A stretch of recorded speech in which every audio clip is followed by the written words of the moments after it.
अगदी जलद व अचूक बातम्यांसाठी पाहत रहा महामीडिया 24 सदैव तत्पर।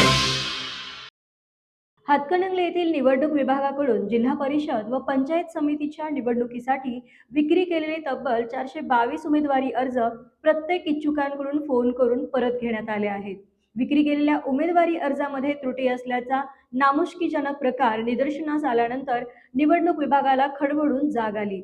यामुळे तालुक्यातील येळगुड पासून निलेवाडी पर्यंतच्या जवळपास 180 इच्छुकांना तहसील कार्यालयामध्ये येऊन पुन्हा उमेदवारी अर्ज बदलून घेऊन जाण्याचा त्रास सहन करावा लागला आहे।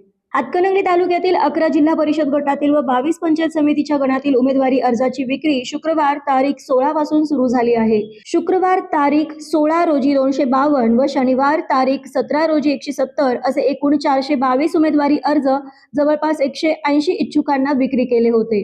विक्री केलेल्या उमेदवारी अर्जामध्ये शनिवारी अचानक त्रुटी असल्याचे निदर्शनास आल्यानंतर निवडणूक यंत्रणा खडबडून जागी झाली। रविवारी सकाळपासून ज्या इच्छुकांनी उमेदवारी अर्ज घेतले होते त्यांचे मोबाईल खणखणू लागले व सांगण्यात आले की आपल्याला दिलेल्या उमेदवारी अर्जामध्ये पहिले पान बदलून देण्याचे आहे, तरी उमेदवारी अर्ज बदलून घेऊन जावे।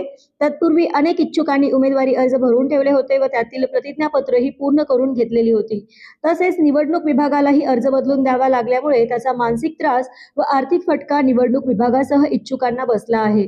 तसेच तालुक्यातील येळगुडच्या टोकापासून निलेवाडी पर्यंतच्या जवळपास 180 इच्छुकांना उमेदवारी अर्ज बदलून घेण्याचा त्रास सहन करावा लागला आहे। याबाबत तहसीलदार सुशील बेलेकर यांच्याशी संपर्क साधला असता उमेदवारी अर्जामध्ये शपथपत्राचे कॉलम लहान झाले आहेत, माहिती भरण्यासाठी जागा अपुरी होती, तो कॉलम वाढवून घेतलेला आहे। तसेच 1 नंबर पानावर मतदान क्रमांक राहिला होता, तो दुरुस्त करून घेतला आहे असे सांगण्यात आले। तर मग चला सबस्क्राईब करायला विसरू नका महामीडिया 24 न्यूज चॅनलला। महामीडिया 24 सदैव तत्पर।